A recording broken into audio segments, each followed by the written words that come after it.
ಎಲ್ರಿಗೂ ಬೆಳಗಿನ ಶುಭೋದಯ. ಸೆಕೆಂಡ್ ಇಯರ್ ಅವ್ರಿಗೆ ವರ್ಕ್ಶಾಪ್ ಕ್ಯಾಲ್ಕುಲೇಷನ್ ಅಂಡ್ ಸೈನ್ಸ್ ಅಲ್ಲಿ ನಾನು ಆವರೇಜ್ ವೆಲಾಸಿಟಿ ಆಕ್ಸಿಲರೇಷನ್ ರಿಟಾರ್ಡೇಷನ್ ಚಾಪ್ಟರ್ನ ಶುರು ಮಾಡಿ ಇದರಲ್ಲಿ ಪಾರ್ಟ್ 1 ಪಾರ್ಟ್ 2 ಅಂತ ವಿಡಿಯೋ ಮಾಡಿದ್ದೀನಿ. ಪಾರ್ಟ್ 1 ಅಲ್ಲಿ ವೆಲಾಸಿಟಿ ಅಂದ್ರೆ ಏನು, ಆವರೇಜ್ ವೆಲಾಸಿಟಿ ಅಂದ್ರೆ ಏನು, ಆಕ್ಸಿಲರೇಷನ್ ಅಂದ್ರೆ ಏನು ಅಂತ ಪಾರ್ಟ್ 1 ಅಲ್ಲಿ ಎಕ್ಸ್ಪ್ಲೈನ್ ಮಾಡಿದ್ದೀನಿ. ಪಾರ್ಟ್ 2 ಅಲ್ಲಿ ರಿಟಾರ್ಡೇಷನ್ ಅಂದ್ರೆ ಏನು ಅಂತ ಎಕ್ಸ್ಪ್ಲೈನ್ ಮಾಡಿದ್ದೀನಿ with respect to velocity time graph. ಆ ವೆಲಾಸಿಟಿ ಟೈಮ್ ಗ್ರಾಫ್ ನ ನೋಡಿದಾಗ ನಿಮಗೆ ಆಕ್ಸಿಲರೇಷನ್ ಅಂದ್ರೆ ಏನು, ರಿಟಾರ್ಡೇಷನ್ ಅಂದ್ರೆ ಏನು ಅಂತ ಗೊತ್ತಾಗುತ್ತೆ ನೋಡಿ. ಅದಾದ್ಮೇಲೆ ಈಕ್ವೇಶನ್ ಆಫ್ ಮೋಷನ್. ಇದು ಈಕ್ವೇಶನ್ ಆಫ್ ಮೋಷನ್ಸ್ ನ ನೀವು ಫಸ್ಟ್ ಇಯರ್ ಅಲ್ಲಿ ನೀವು ವೆಲಾಸಿಟಿ ಅಂಡ್ ಸ್ಪೀಡ್ ಅನ್ನೋ ಚಾಪ್ಟರ್ ಅಲ್ಲಿ ಕಲ್ತಿದ್ದೀರಾ ಆಯ್ತಾ. ಇಲ್ಲಿ ನಿಮ್ಗೆ ಬರೀ ಈಕ್ವೇಶನ್ಸ್ ಗಳು ಬೇಕು ಅಷ್ಟೇ, ಡಿರವೇಶನ್ಸ್ ಗಳಾಗ್ಲಿ ಆ ತರದ್ದು ಏನು ಬೇಕಾಗಿಲ್ಲ. ಅದಕ್ಕೆ ನಿಮ್ಗೆ ಸಿಲೆಬಸ್ ಅಲ್ಲಿ ಏನಿದೆ ಅದನ್ನ ಮಾತ್ರ ಕಾನ್ಸೆಪ್ಟ್ ವೈಸ್ ಮಾಡ್ತಿದ್ದೀನಿ. ಇಲ್ಲಿ ನೋಡಿ, ಇಲ್ಲಿ ನಮ್ಗೆ ಫೈನಲ್ ವೆಲಾಸಿಟಿ ಅಥವಾ ವೆಲಾಸಿಟಿ ಕಂಡುಹಿಡಿಯಕ್ಕೆ ಫಾರ್ಮುಲಾ ಏನು ಅಂದ್ರೆ ನೋಡಿ, ವಿ ಅಂದ್ರೆ ಫೈನಲ್ ವೆಲಾಸಿಟಿ, ಲಾಸ್ಟ್ ಕ್ಲಾಸ್ ಅಲ್ಲಿ ಬರ್ಸಿದೀನಿ. ಯು ಅಂದ್ರೆ ಇನಿಷಿಯಲ್ ವೆಲಾಸಿಟಿ. ಅಂದ್ರೆ ವೆಲಾಸಿಟಿ ಕಂಡುಹಿಡಿಯಕ್ಕೆ ಫೈನಲ್ ವೆಲಾಸಿಟಿನ initial velocity plus acceleration into time ಅಂತ ಕರಿತೀವಿ. ಎಸ್ ಅಂದ್ರೆ ನಾವು ಏನಂತ ಕರಿತೀವಿ, ಡಿಸ್ಟೆನ್ಸ್ ಅಂತ ಕರಿತೀವಿ. ಎಸ್ ಅಂದ್ರೆ ಇಲ್ಲಿ ಸ್ಪೀಡ್ ಅಂತ ಅಲ್ಲ, ಎಸ್ ಅಂದ್ರೆ ಏನು, ಡಿಸ್ಟೆನ್ಸ್ ಅಂತ. ನೋಡಿ, ಡಿಸ್ಟೆನ್ಸ್ಗೆ initial velocity into time plus half into acceleration into time square. ನೋಡಿ, ಇನ್ನೊಂದು ನಿಮ್ಗೆ ಈ ತರ ಕೇಳ್ತಾನೆ, ಇನಿಷಿಯಲ್ ವೆಲಾಸಿಟಿ ಫೈನಲ್ ವೆಲಾಸಿಟಿ ಇದನ್ನ ನೀವ್ ಹೆಂಗ್ ಕಂಡುಹಿಡಿತೀರಾ ಅಂದ್ರೆ initial velocity minus final velocity ಅಥವಾ ಫೈನಲ್ ವೆಲಾಸಿಟಿ ಮೈನಸ್ ಇನಿಷಿಯಲ್. ನೋಡಿ, ವಿ ಅಂದ್ರೆ ಫೈನಲ್ ವೆಲಾಸಿಟಿ ಮೈನಸ್ ಯು ಅಂದ್ರೆ ಇನಿಷಿಯಲ್ ವೆಲಾಸಿಟಿ. ಅಂದ್ರೆ ನೋಡಿ, ಅವನು ಆವರೇಜ್ ವೆಲಾಸಿಟಿ ಅಂತ ಕೇಳ್ತಾನೆ ಅಥವಾ ಓವರ್ ಆಲ್ ವೆಲಾಸಿಟಿ ಕಂಡುಹಿಡಿಯಕ್ಕೆ ಕೇಳ್ತಾನೆ, ಅವಾಗ ನಾವು ಈ ಫಾರ್ಮುಲಾನ ಯೂಸ್ ಮಾಡ್ತೀವಿ. ನೆಕ್ಸ್ಟ್ ನೋಡಿ, ಇಲ್ಲಿ ನೋಡಿ, ಇಲ್ಲೆಲ್ಲ ಪ್ಲಸ್ ಸಿಂಬಲ್ ಏನಕ್ಕೆ, ಇಲ್ಲಿ ನೋಡಿ, ಇದು ಎಲ್ಲದರಲ್ಲೂ ಕಾಮನ್ ಆಗಿ ಮೈನಸ್ ಇರುತ್ತೆ, ವಿ ಸ್ಕ್ವೇರ್. ಯಾಕಂದ್ರೆ ನಮ್ಗೆ ಇನಿಷಿಯಲ್ ಮತ್ತೆ ಫೈನಲ್ ಮತ್ತೆ ಇನಿಷಿಯಲ್ ನಾವು ಮೈನಸ್ ಮಾಡಿದಾಗಲೇ ನಮ್ಗೆ ಆಕ್ಚುಲ್ ಏನ್ ವೆಲಾಸಿಟಿ ಇರುತ್ತೆ ಅದು ಸಿಗುತ್ತೆ. ನೋಡಿ, ಇದನ್ನ ಹಿಂಗೂ ಬರ್ಕೋಬಹುದು. ನಿಮ್ಗೆ ಅವನು ಬರೀ ನಿಮ್ಗೆ ಏನ್ ಕೇಳ್ತಾನೆ, ವಿ ಸ್ಕ್ವೇರ್ ಮಾತ್ರ ಬೇಕು ಅಂತ ಕೇಳ್ತಾನೆ. ಅವಾಗ V square is equal to 2as. ನೋಡಿ, ಇಲ್ಲಿ ಮೈನಸ್ ಯು ಸ್ಕ್ವೇರ್ ಇದೆಯಲ್ಲ, ಇದು ನಮ್ಗೆ ಈ ಕಡೆ ಅಂದ್ರೆ ನನ್ನ ಕೈಗೆ ಬಲಗಡೆಗೆ ಬಂದಾಗ ಏನಾಗುತ್ತೆ, ಈ ಕಡೆಯಿಂದ ಈ ಕಡೆಗೆ ಬಂದಾಗ ಏನಾಗೋಗುತ್ತೆ, ಇದು ಮೈನಸ್ ಇದ್ದು ಪ್ಲಸ್ ಯು ಸ್ಕ್ವೇರ್ ಆಗುತ್ತೆ. ಇದನ್ನ ಈ ತರನು ಬರ್ಕೋಬಹುದು, ಅದಕ್ಕೆ ನಾನು ಆರ್ ಅಂತ ಬರ್ದಿದ್ದೀನಿ. ನೋಡಿ ನೋಡಿ, ರಿಟಾರ್ಡೇಷನ್ ಅಂದ್ರೆ ನೆಗೆಟಿವ್ ಆಕ್ಸಿಲರೇಷನ್ ಅಂತ ಹೇಳ್ಕೊಟ್ಟಿದ್ದೀನಿ ಲಾಸ್ಟ್ ಕ್ಲಾಸ್ ಅಲ್ಲಿ. ರಿಟಾರ್ಡೇಷನ್ ಅಂದಾಗ ನಿಮ್ಗೆ ಯಾವ ಈಕ್ವೇಶನ್ ಇರುತ್ತೆ ಅಲ್ಲಿ ನೋಡಿ ಮೈನಸ್ ಇರ್ತದೆ. ನೋಡಿ, ವೆಲಾಸಿಟಿಗೂ ಅಷ್ಟೇ, final velocity is equal to initial velocity minus AT ಅಂದ್ರೆ ಆಕ್ಸಿಲರೇಷನ್ ಇಂಟು ಟೈಮ್ ಅಂತ.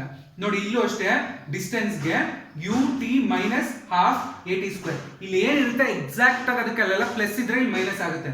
ನೋಡಿ, ಇಲ್ಲಿ ನೋಡಿ, ಅದಾದ್ಮೇಲೆ V square is equal to, ಇಲ್ಲಿ ನೋಡಿ, V square is equal to 2as plus U ಅಂತ ಬರ್ದಿದ್ದೀನಿ. ಇಲ್ಲಿ ನೋಡಿ, ಯು ಸ್ಕ್ವೇರ್ ಅಂತ ಬರ್ದಿದ್ದೀನಿ. ಇಲ್ಲಿ ನೋಡಿ, V square is equal to U square minus 2as ಅಂದ್ರೆ ಇಲ್ಲಿ ನೋಡಿ, ಮೈನಸ್ ಪದ ಏನಕ್ಕೆ ಬಳಸ್ತಾ ಇದೀವಿ ಅಂದ್ರೆ ರಿಟಾರ್ಡೇಷನ್ ಅಂತ.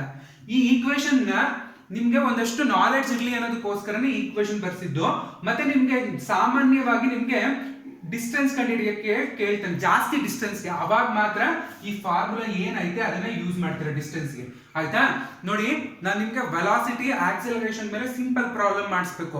ಆ ಫಸ್ಟ್ ನಿಮ್ಗೆ ಸಿಂಪಲ್ ಸಣ್ಣ ಪ್ರಾಬ್ಲಮ್ ಮಾಡಕ್ ಗೊತ್ತಾದಾಗ ಏನಾಗುತ್ತೆ, ಒಂಚೂರು ಕಷ್ಟವಾಗಿರೋ ಪ್ರಾಬ್ಲಮ್ಸ್ ಬಂದ್ರೆ ಈಸಿಯಾಗಿ ಸಾಲ್ವ್ ಮಾಡ್ತೀರಾ. ಅದಕ್ಕೇನೆ ಡೈರೆಕ್ಟ್ ಆಗೇನೆ ಈ ಈಕ್ವೇಶನ್ಸ್ ಗಳು ಪ್ರಾಬ್ಲಮ್ ಮಾಡಿಸ್ತಿಲ್ಲ.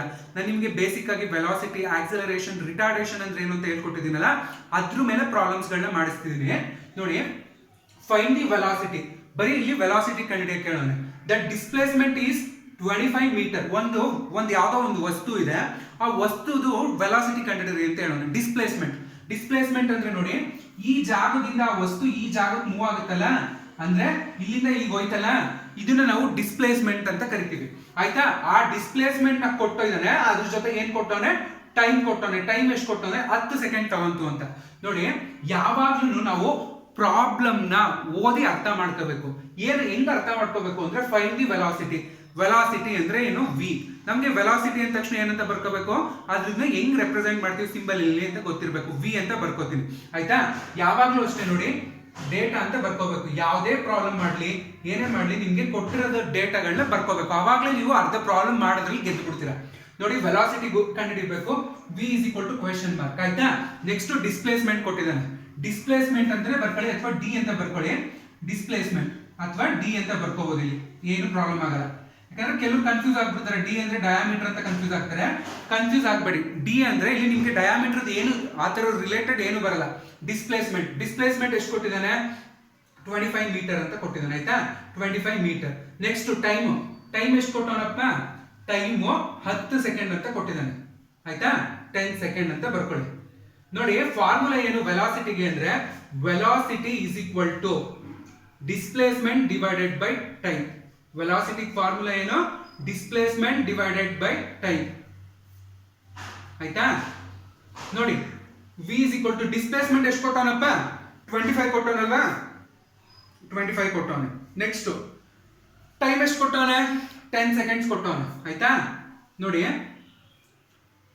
ಇದನ್ನ ಯಾವ ಮಗ್ಗಿಯಿಂದ ನಾವು ಡಿವೈಡ್ ಮಾಡ್ಬೋದು ಭಾಗಿಸ್ಬೋದು ಅಂತ ನೋಡಿ. 2 ಇಂದ ಆಯ್ತದ ಆಗಲ್ಲ, ಏನಕ್ಕೆ ಮೇಲ್ಗಡೆ 5 ಐತೆ. ನೆಕ್ಸ್ಟ್ 3 ಇಂದ ಆಯ್ತದ ಆಗಲ್ಲ, ಯಾಕಂದ್ರೆ ಇಲ್ಲಿ 10 ಐತೆ. ನೋಡಿ 5 ಇಂದ ಆಯ್ತದೆ, 5 ಒಂದ್ಲಿ 5, 5 ಎರಡ್ಲಿ ಎಷ್ಟು 10 ಸರಿನಾ. ಅದಾದ್ಮೇಲೆ ನೋಡಿ 5 5 ಎಷ್ಟು 25 ಅಂದ್ರೆ 5/2 ಅಂತ ಆಯ್ತು. ನೋಡಿ ಇದನ್ನ ಡೈರೆಕ್ಟ್ ಆಗಿ ನೀವು ಭಾಗಿಸ್ತೀನಿ ಅಂದ್ರೆ ಈ ತರ ನೋಡಿ 10 25 ಅಲ್ವಾ, ಅಲ್ಲಿ ಮಾಡಿರೋದನ್ನೇ ಇಲ್ಲಿ ಮಾಡ್ತಿದ್ದೀನಿ. ನೋಡಿ 10 ಅಂದ್ರೆ 10 ಎಷ್ಟು 20 ಆಯ್ತಾ. ಇಲ್ಲಿ ನಮ್ಗೆ 25 ಇದೆ, ಅಲ್ಲಿಗೆ 2 ಹಾಕೊಂಡ್ರಿ 15 25.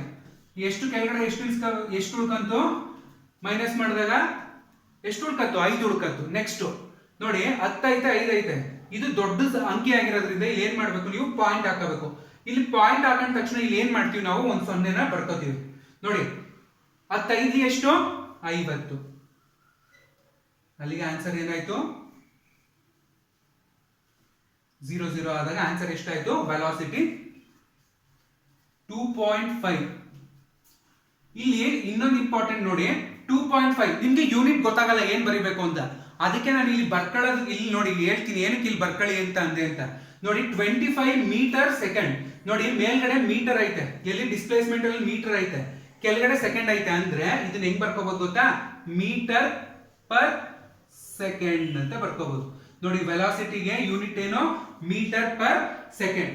ನೋಡಿ ಇಲ್ಲಿ ವೆಲಾಸಿಟಿಗೆ ಯೂನಿಟ್ ನ ಕಂಪಲ್ಸರಿ ಏನಕ್ಕೆ ಬರಿಬೇಕು ಅಂತ ಅಂದ್ರೆ ವೆಲಾಸಿಟಿ ತುಂಬಾ ಇಂಪಾರ್ಟೆಂಟ್. ಅದಕ್ಕೆ ನೀವು ಯಾವುದೇ ಪ್ರಾಬ್ಲಮ್ ಮಾಡಿ, ಇವಾಗ ನಿಮ್ಗೆ ಏನ್ ಮಾಡ್ಬಿಡ್ತಾನೆ ಗೊತ್ತಾ ಎಕ್ಸಾಮ್ ಅಲ್ಲಿ 2.5 ಸೆಂಟಿಮೀಟರ್ ಪರ್ ಸೆಕೆಂಡ್ ಅಂತ ಕೊಟ್ಬಿಡ್ತಾನೆ. ಅಲ್ಲಿ ಏನ್ ಕೊಟ್ಟಿರ್ತಾನೆ ಕ್ವಶನ್ ಅಲ್ಲಿ, ನೋಡಿ ಕ್ವಶನ್ ಅಲ್ಲಿ ಅವನೇ ಕೊಟ್ಬಿಟ್ಟವನೆ ಮೀಟರ್ ಸೆಕೆಂಡ್ ಅಂತ.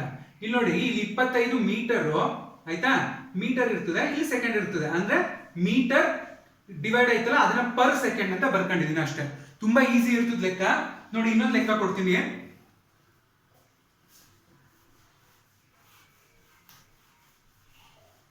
ಸಿಂಪಲ್ ಲೆಕ್ಕಗಳೇ ಫಸ್ಟ್ ಈ ಕ್ಲಾಸ್ ಅಲ್ಲಿ ಮಾಡಿಸೋದು.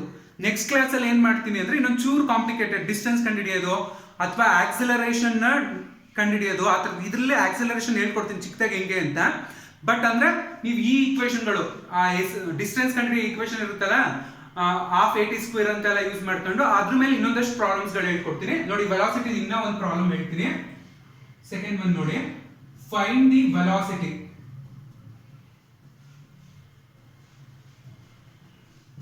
the displacement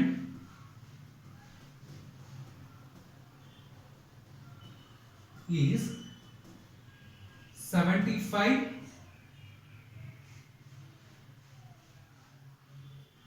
meter and time taken is 7.5 second ಆಯ್ತಾ. ನೋಡಿ ಅದೇ ಪ್ರಾಬ್ಲಮ್ ಇಲ್ಲಿ ಕೊಟ್ಟಿರೋದು, ಅಂದ್ರೆ ವ್ಯಾಲ್ಯೂಸ್ ಚೇಂಜ್ ಮಾಡಿದೀನಿ ಅಷ್ಟೇ. Find the velocity that is the displacement is ಎಷ್ಟು ಕೊಟ್ಟಿದ್ದಾನೆ ಡಿಸ್ಪ್ಲೇಸ್ಮೆಂಟ್. ನೋಡಿ ವೆಲಾಸಿಟಿಗೆ ಫಾರ್ಮುಲಾ ಏನು v is equal to displacement divided by time. ಇದನ್ನ ಡಿಸ್ಪ್ಲೇಸ್ಮೆಂಟ್ ಅಂತ ಕರಿತೀವಿ. ಅದಾದ್ಮೇಲೆ t ಅಂದ್ರೆ ಏನು ಟೈಮ್ ಅಂತ ಕರಿತೀವಿ ಆಯ್ತಾ. ನೋಡಿ d ಎಷ್ಟು ಕೊಟ್ಬಿಟ್ಟವನೆ, ಯಾವಾಗ ಡೇಟಾ ಬರ್ಕೋಬೇಕು. ಡೇಟಾದಲ್ಲಿ ಡಿಸ್ಪ್ಲೇಸ್ಮೆಂಟ್ ಎಷ್ಟು ಕೊಟ್ಟವನಪ್ಪ 75 ಮೀಟರ್ ಕೊಟ್ಟಿದ್ದಾನೆ. ವೆಲಾಸಿಟಿ ಎಷ್ಟು ಕೊಟ್ಟವನೆ 7.5 ಸೆಕೆಂಡ್ ಅಂತ ಕೊಟ್ಟಿದ್ದಾನೆ. ನೋಡಿ ಡಿಸ್ಪ್ಲೇಸ್ಮೆಂಟ್ ಅಲ್ಲಿ ನಮಗೆ ಡಿಸ್ಪ್ಲೇಸ್ಮೆಂಟ್ ಎಷ್ಟು ಕೊಟ್ಟವನೆ 75 ಮೀಟರ್ ಸರಿನಾ. ನೆಕ್ಸ್ಟ್ ನಮಗೆ ಟೈಮ್ ಎಷ್ಟು ಕೊಟ್ಟವನೆ 7.5 ಸೆಕೆಂಡ್ಸ್ ಕೊಟ್ಟವನೆ ಆಯ್ತಾ. ನೋಡಿ 7.5 into 10 7.5 into 10 ಮಾಡಿದ್ರೆ ಎಷ್ಟಾಯ್ತದೆ ಅಂದ್ರೆ 75 ಆಯ್ತದೆ. ಅಲ್ಲಿಗೆ 7.5 ಒಂದ್ಲಿ 7.5 ಹತ್ಲಿ, ಅಲ್ಲಿಗೆ ಎಷ್ಟಾಯ್ತು ವೆಲಾಸಿಟಿ 10 ನೋಡಿ ಮೀಟರ್ ಮೇಲೆ ಐತೆ ಮೀಟರ್ ಪರ್ ಸೆಕೆಂಡ್ ಇದು ಆನ್ಸರ್ ಇದಕ್ಕೆ ನೋಡಿ ಇನ್ನೊಂದ್ಸತಿ ಹೇಳ್ಕೊಡ್ತೀನಿ ಇಲ್ಲಿ ಈಗ 75 ಮತ್ತೆ 7.5 ಹೆಂಗ್ ಮಾಡಿದೆ ಅಂತ ನೋಡಿ 7.5ನ ನಮ್ಗೆ 75ರಲ್ಲಿ ಏನ್ ಮಾಡ್ಬೇಕು ಗುಣಿಸ್ಬೇಕು ನೋಡಿ ಇಲ್ಲಿ ನೋಡಿ 7.5 ಒಂದ್ಲಿ 7.5 7.5 ಎರಡ್ಲಿ ಎಷ್ಟಾಯ್ತು ನಮ್ಗೆ 15 ಆಯ್ತು ಹಂಗೇನೆ 7.5 ಹತ್ಲಿ ಎಷ್ಟಾಯ್ತದೆ ಅಂದ್ರೆ 75 ಆಯ್ತದೆ ನೋಡಿ 7.5 ಹತ್ಲಿ 75 ಆಯ್ತು ಅಲ್ಲಿಗೆ ಏನಾಯ್ತು ಆನ್ಸರ್ ನಮ್ಗೆ 10 ಮೀಟರ್ ಪರ್ ಸೆಕೆಂಡ್ ಅಂತ ಆಯ್ತು ನೋಡಿ ವೆಲಾಸಿಟಿ ಮೇಲೆ ನಾನು ಇಲ್ಲಿ ನಿಮ್ಗೆ ಎರಡೇ ಪ್ರಾಬ್ಲಮ್ ಹೇಳ್ಕೊಡ್ತಾ ಇರೋದು ಆದ್ರೆ ನೀವು ಮನೇಲಿ ಏನ್ ಮಾಡ್ಬೋದು ಗೊತ್ತಾ ವ್ಯಾಲ್ಯೂಸ್ ಗಳನ್ನ ಚೇಂಜ್ ಮಾಡ್ಕೊಳ್ಳಿ 100 ಅಂತ ತಗೊಳ್ಳಿ 10 ಅಂತ ತಗೊಳ್ಳಿ ಅಥವಾ 100 ಇದ್ದಾಗ 2 ತಗೊಳ್ಳಿ ಹಿಂಗೆ different of types of values ಗಳನ್ನ ನೀವು ಚೇಂಜ್ ಮಾಡ್ಕೊಂಡು ಏನ್ ಮಾಡ್ಬೋದು ಯಾವ ತರ ಪ್ರಾಬ್ಲಮ್ಸ್ ಗಳು ಬೇಕಾದ್ರೂ ಮಾಡ್ಬೋದು ಕಣ್ರಪ್ಪ ಒಟ್ನಲ್ಲಿ ನಿಮ್ಗೆ ಏನ್ ಗೊತ್ತಾ ಬೇಸಿಕ್ ಆಗಿ ನಿಮ್ಗೆ ಯಾವ್ದೇ ಪ್ರಾಬ್ಲಮ್ ಮಾಡ್ಬೇಕಾಗಿದ್ರು ನಿಮ್ಗೆ ಬೋಡಾಮಾಸ್ ರೂಲ್ ಗೊತ್ತಿರಬೇಕು ಒಂದ್ ದಿವಸ ಬೋಡಾಮಾಸ್ ರೂಲ್ಸ್ ಬಗ್ಗೆ ಕ್ಲಾಸ್ ಮಾಡ್ತೀನಿ ಅದು ನಿಮ್ಗೆ ಅಂತ ಅಲ್ಲ ಎಲ್ಲ ಈ ಒಂದು 10th ಮಕ್ಕಳಿಂದ ಹಿಡಿದು ಎಲ್ಲ ಒಂದು ಎಕ್ಸಾಮ್ KS IAS ಬರೀತಾರಲ್ಲ ಅವ್ರಿಗೂ ಬೋಡಾಮಾಸ್ ರೂಲ್ ತುಂಬಾ ಇಂಪಾರ್ಟೆಂಟ್ ಬೇಸಿಕ್ ಅದು ಬೋಡಾಮಾಸ್ ರೂಲ್ ಅಂದ್ರೆ ನೀವು ಪ್ಲಸ್ ಯಾವಾಗ ಮಾಡಬೇಕು ಮೈನಸ್ ಯಾವಾಗ ಮಾಡಬೇಕು ಬ್ರಾಕೆಟ್ ಇರ್ತದಲ್ಲ ಅದನ್ನ ಯಾವಾಗ ಯೂಸ್ ಮಾಡಬೇಕು ಅದನ್ನ ನಾವು ಬೋಡಾಮಾಸ್ ರೂಲ್ ಅಂತ ಕರಿತೀವಿ ಅದು ತುಂಬಾ ಇಂಪಾರ್ಟೆಂಟ್ ಅದನ್ನ ಒಂದ್ ದಿವಸ ಒಂದು ಕ್ಲಾಸಲ್ಲಿ ಹೇಳ್ಕೊಡ್ತೀನಿ ನೋಡಿ ಅದಾದ್ಮೇಲೆ ಈಗ ನಾನು ನಿಮ್ಗೆ ಮೂರನೇ ಪ್ರಾಬ್ಲಮ್ ಆಕ್ಸಿಲರೇಷನ್ ಮೇಲೆ ಹೇಳ್ಕೊಡ್ತಿದ್ದೀನಿ ಯಾವ್ದ್ರ ಮೇಲೆ ಮಾಡಿಸ್ತಿದ್ದೀನಿ ಅಂದ್ರೆ ಆಕ್ಸಿಲರೇಷನ್ ಮೇಲೆ ಮಾಡಿಸ್ತಾ ಇದ್ದೀನಿ ನೋಡಿ ಆಕ್ಸಿಲರೇಷನ್ ಅನ್ನೋದು ತುಂಬಾ ಇಂಪಾರ್ಟೆಂಟ್ ಆಕ್ಸಿಲರೇಷನ್ ಅಂದ್ರೆ ಏನ್ ಹೇಳಿ ನಾವು ಗಾಡಿ ಸ್ಪೀಡ್ ಇನ್ಕ್ರೀಸ್ ಮಾಡ್ತೀವಲ್ಲ ಆಕ್ಸಿಲರೇಟ್ ಮಾಡ್ತೀವಲ್ಲ ಅದನ್ನೇ ಆಕ್ಸಿಲರೇಷನ್ ಅಂತ ಕರಿತೀವಿ ನೋಡಿ ಆಕ್ಸಿಲರೇಷನ್ ಗೆ ಫಾರ್ಮುಲಾ ಎಲ್ರಿಗೂ ನೆನಪಿರ್ತದೆ ಅಂತ ಅನ್ಕೊಂಡಿದ್ದೀನಿ ಬರ್ಸಿದೀನಿ ಆಕ್ಸಿಲರೇಷನ್ ಫಾರ್ಮುಲಾನ ನೋಡಿ ಆಕ್ಸಿಲರೇಷನ್ ಅಂದ್ರೆ ನಾವ್ ಏನಂತ ಕರಿತೀವಿ rate of change of velocity ನೋಡಿ ಆಕ್ಸಿಲರೇಷನ್ ಗೆ rate of change of velocity rate of change of velocity divided by time ಇದನ್ನ ನಾವು ಆಕ್ಸಿಲರೇಷನ್ ಅಂತ ಕರಿತೀವಿ ನೋಡಿ ಅವನು ಅದಾದ್ಮೇಲೆ ನೋಡಿ ಆಕ್ಸಿಲರೇಷನ್ ನ ಎ ಅಂತ ಕರಿತೀವಿ ಸ್ಮಾಲ್ ಲೆಟರ್ ಎ ಇಂದ ಬರಿತೀವಿ ಆಕ್ಸಿಲರೇಷನ್ ನ ಇದಕ್ಕೆ v minus u divided by t ಅಂದ್ರೆ rate of change of velocity rate of change of velocity ಗೆ ಫಾರ್ಮುಲಾ ಏನು ಅಂದ್ರೆ final velocity minus initial velocity divided by time v ಅಂದ್ರೆ ಏನು ಫೈನಲ್ ವೆಲಾಸಿಟಿ ಅಂತ ಆಯ್ತಾ u ಅಂದ್ರೆ ಇನಿಷಿಯಲ್ ವೆಲಾಸಿಟಿ ಏನಂತ ಕರಿತೀವಿ u ನ ಇನಿಷಿಯಲ್ ವೆಲಾಸಿಟಿ ಅಂತ ಕರಿತೀವಿ ನೋಡಿ ಅದಾದ್ಮೇಲೆ t ಅಂದ್ರೆ ಟೈಮ್ ಅಂತ ಕರಿತೀವಿ ನೋಡಿ ಇಷ್ಟನ್ನು ಏನಕ್ಕೆ ಅಂದಾಗ ಈಗ ನೋಡಿ ಆಮೇಲೆ ಕೆಲವ್ರಿಗೆ ವಿಡಿಯೋಗಳನ್ನ ನಾನು ಬರಿತಾ ಇದ್ದಾಗ ಹೆಂಗ್ ಬರಿಬೇಕು ಕೆಲವ್ರಿಗೆ ಗೊತ್ತಾಗಲ್ಲ ಕೆಲವ್ರಿಗೆ ಗೊತ್ತಾಗುತ್ತೆ ಕೆಲವ್ರಿಗೆ ಗೊತ್ತಾಗದೆ ಇರೋರು ಏನ್ ಮಾಡಿ ಗೊತ್ತಾ ಇವಾಗ ನನ್ನ ಸೈಡ್ ಬಂದಿದ್ದಾಗ ವಿಡಿಯೋನ ಪೌಸ್ ಮಾಡಿದಾಗ ನಿಮ್ಗೆ ಇದು ಏನಿರುತ್ತೆ ಫುಲ್ ಸ್ಕ್ರೀನ್ ಮಾಡಿದಾಗ ಕ್ಲೀನ್ ಆಗಿ ಕಾಣಿಸುತ್ತೆ ಅದನ್ನ ಬರ್ಕೊಳ್ಳಿ ಸರಿನಾ ನೋಡಿ ಆಕ್ಸಿಲರೇಷನ್ ಕಂಡುಹಿಡಿಯಕ್ಕೆ ಯಾವ ಫಾರ್ಮುಲಾ ಅಂದ್ರೆ a is equal to v minus u divided by t ನೋಡಿ ಇದಕ್ಕೆ ಆಕ್ಸಿಲರೇಷನ್ ಗೆ ನಾವು ಫಾರ್ಮುಲಾನ ಏನಂತ ಕರಿತೀವಿ ಯಾವ ಫಾರ್ಮುಲಾ ಕೊಡ್ತೀವಿ ಅಂದ್ರೆ ಯಾವಾಗಲೂ ಆಕ್ಸಿಲರೇಷನ್ ನ ಮೀಟರ್ ಪರ್ ಸೆಕೆಂಡ್ ಸ್ಕ್ವೇರ್ ಅಂತ ಕರಿತೀವಿ ನೋಡಿ ಆಕ್ಸಿಲರೇಷನ್ ಫಾರ್ಮುಲಾ ಏನು ಮೀಟರ್ ಪರ್ ನೋಡಿ ಫಾರ್ಮುಲಾ ಎಲ್ಲದಕ್ಕೂ important metre per second square metre per ಏನಂತ ಕರಿತೀವಿ ಸೆಕೆಂಡ್ ಸ್ಕ್ವೇರ್ ಅಂತ ಕರಿತೀವಿ ಏನು ಇದಕ್ಕೆ ಯೂನಿಟ್ ಆಕ್ಸಿಲರೇಷನ್ ಯೂನಿಟ್ ಏನು acceleration unit metre per second square formula ಏನು v minus u divided by t ನೋಡಿ ಇಷ್ಟನ್ನು ಏನಕ್ಕೆ ರಿವೈಸ್ ಮಾಡ್ತಿದೀವಿ ಅಂದ್ರೆ ಕೆಲವರು ಮರ್ತೋಗಿರ್ತೀರ ಆಕ್ಸಿಲರೇಷನ್ ಅಂದಾಗ v minus u divided by t ನಿಮ್ಗೆ ಕ್ವಶನ್ ಕೊಟ್ಟಿರ್ತಾನೆ v ಅಂದ ತಕ್ಷಣ ನಿಮ್ಗೆ ಗೊತ್ತಾಗಬೇಕು ಫೈನಲ್ ವೆಲಾಸಿಟಿ u ಅಂದ್ರೆ ಇನಿಷಿಯಲ್ ವೆಲಾಸಿಟಿ t ಅಂದ್ರೆ ಟೈಮ್ ಅಂತ ನೋಡಿ ಇವಾಗ ಇದ್ರ ಮೇಲೆ ಒಂದೆರಡು ಪ್ರಾಬ್ಲಮ್ ಮಾಡಿಸ್ತೀನಿ ಆಕ್ಸಿಲರೇಷನ್ ಮೇಲೆ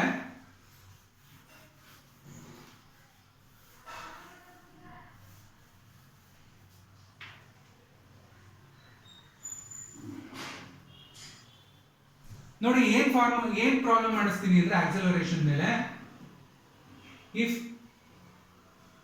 ನೋಡಿ if final velocity is 25 meter per second ಆಯ್ತಾ next then initial velocity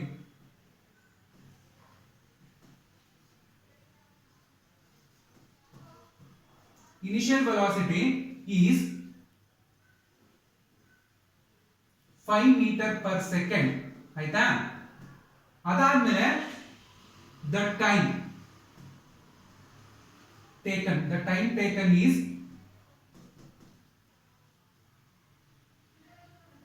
20 seconds. ಅದಾದ್ಮೇಲೆ ಫೈಂಡ್ ದಿ ಆಕ್ಸಿಲರೇಷನ್, ಆಕ್ಸಿಲರೇಷನ್ ಕಂಡುಹಿಡಿಯಿರಿ ಅಂತ ಕೇಳಿದಾನೆ.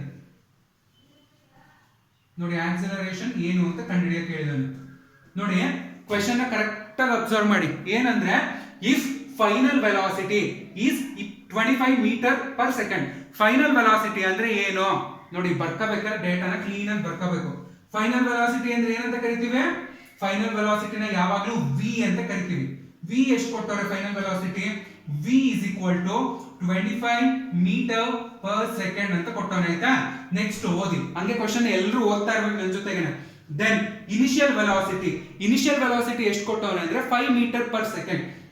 ಅಂದ್ರೆ ಗಾಡಿ ಸ್ಟಾರ್ಟ್ ಆಗ್ಬೇಕಾದ್ರೆ ಇನಿಷಿಯಲ್ ಆಗಿ ವೆಲಾಸಿಟಿ ಎಷ್ಟಿತ್ತು ಅಂದ್ರೆ 5 ಮೀಟರ್ ಪರ್ ಸೆಕೆಂಡ್ ಇತ್ತು. ಗಾಡಿ ಫೈನಲ್ ಆಗಿ ಸ್ಪೀಡ್ ಜಾಸ್ತಿ ಆದಾಗ ಎಷ್ಟಾಯ್ತು ಅಂದ್ರೆ 25 ಮೀಟರ್ ಪರ್ ಸೆಕೆಂಡ್ ಆಯ್ತು. ಇದು ಜಾಸ್ತಿ ಆಗ ಟೈಮ್ ಎಷ್ಟು ತಗತ್ತು ಅಂದ್ರೆ 20 ಸೆಕೆಂಡ್ ತಗಂತು. ಈಗ ನನ್ಗೆ ಏನ್ ಬೇಕು? ಆಕ್ಸಿಲರೇಷನ್ ಬೇಕು, ಎ ಕಂಡುಹಿಡಿಬೇಕು. ಆಯ್ತಾ, ಎ ಕಂಡುಹಿಡಿಯಕ್ಕೆ ಫಾರ್ಮುಲಾ ಏನು? A is equal to V minus U divided by T. V ಎಷ್ಟು ಕೊಟ್ಟವನೆ? 25 ಮೀಟರ್ ಪರ್ ಸೆಕೆಂಡ್ ಕೊಟ್ಟವನೆ. ಆಯ್ತಾ, ನೆಕ್ಸ್ಟ್ ನೋಡಿ ಮೈನಸ್ ಯು ವ್ಯಾಲ್ಯೂ ಎಷ್ಟು ಕೊಟ್ಟವನೆ? 5 ಮೀಟರ್ ಪರ್ ಸೆಕೆಂಡ್ ಕೊಟ್ಟವನೆ. ಆಯ್ತಾ, ಇಲ್ಲಿ ನೋಡಿ, ನಾನು ಬ್ರಾಕೆಟ್ ಅಲ್ಲಿ ಬರೀತೀನಿ, ಯೂನಿಟ್ ನ ಮೀಟರ್ ಪರ್ ಸೆಕೆಂಡ್ ಅಂತ ಕೊಟ್ಟವನೆ. ಅದಾದ್ಮೇಲೆ ನೋಡಿ ಟೈಮ್ ಎಷ್ಟು ಕೊಟ್ಟವನೆ? 20 ಸೆಕೆಂಡ್ ಅಂತ ಕೊಟ್ಟವನೆ. ನೋಡಿ 25ರಲ್ಲಿ 5 ಹೋದ್ರೆ ಎಷ್ಟಾಯ್ತು? 20 ಆಯ್ತು. 20 ಡಿವೈಡೆಡ್ ಬೈ 20 ಅಂದ್ರೆ ಎಷ್ಟಾಯ್ತು? 1 ಆಯ್ತು. ನೋಡಿ acceleration 1 metre per second square. Square ಹೆಂಗ್ ಬಂತು ಅಂತ ಹೇಳ್ತೀನಿ ನೋಡಿ. ಇಲ್ಲಿ ಮೀಟರ್ ಪರ್ ಸೆಕೆಂಡ್ ಐತೆ, ಟೈಮ್ ಯಾವಾಗಲೂ ಏನ್ರಲ್ಲಿ ಇರ್ತದೆ? ಸೆಕೆಂಡ್ ಅಲ್ಲಿ ಇರ್ತದೆ. ನೋಡಿ ಮೀಟರ್ ಸೆಕೆಂಡ್ ಈ ಸೆಕೆಂಡ್ ಸೇರಿಸಿದಾಗ ಏನಾಯ್ತದೆ ನಮ್ಗೆ unit? 1 metre per second square ಅಂದ್ರೆ 2 ಅಂತ ಅರ್ಥ. ಇದಕ್ಕೆ ಉತ್ತರ ಏನು? ಆಕ್ಸಿಲರೇಷನ್ಗೆ 1 ಮೀಟರ್ ಪರ್ ಸೆಕೆಂಡ್ ಸ್ಕ್ವೇರ್ ಅಂತ. ಗೊತ್ತಾಯ್ತಾ? ಆಕ್ಸಿಲರೇಷನ್ ಸ್ಕ್ವೇರ್ ಅನ್ನೋದು ಹೆಂಗ್ ಬಂತು ಅಂತ ಯೂನಿಟ್ ನೋಡಿ. ಇಲ್ಲಿ ಮೀಟರ್ ಪರ್ ಸೆಕೆಂಡ್ ಐತೆ, ಟೈಮ್ ಯೂನಿಟ್ ಏನು? ಸೆಕೆಂಡ್. ಅಲ್ಲಿಗೆ metre per second into second ಏನಾಯ್ತು? ಸೆಕೆಂಡ್ ಸ್ಕ್ವೇರ್ ಆಯ್ತಲ್ವಾ?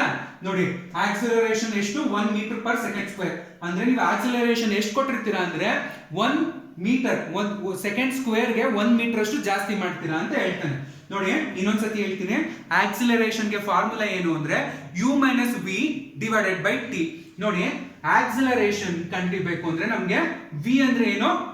ವಿ ನ ನಾವೇನಂತ ಕರಿತೀವಿ ಅಂದ್ರೆ ಫೈನಲ್ ವೆಲಾಸಿಟಿ ಅಂತ ಕರಿತೀವಿ. ವಿ ನ ಫೈನಲ್ ವೆಲಾಸಿಟಿ ಅಂತ ಕರಿತೀವಿ.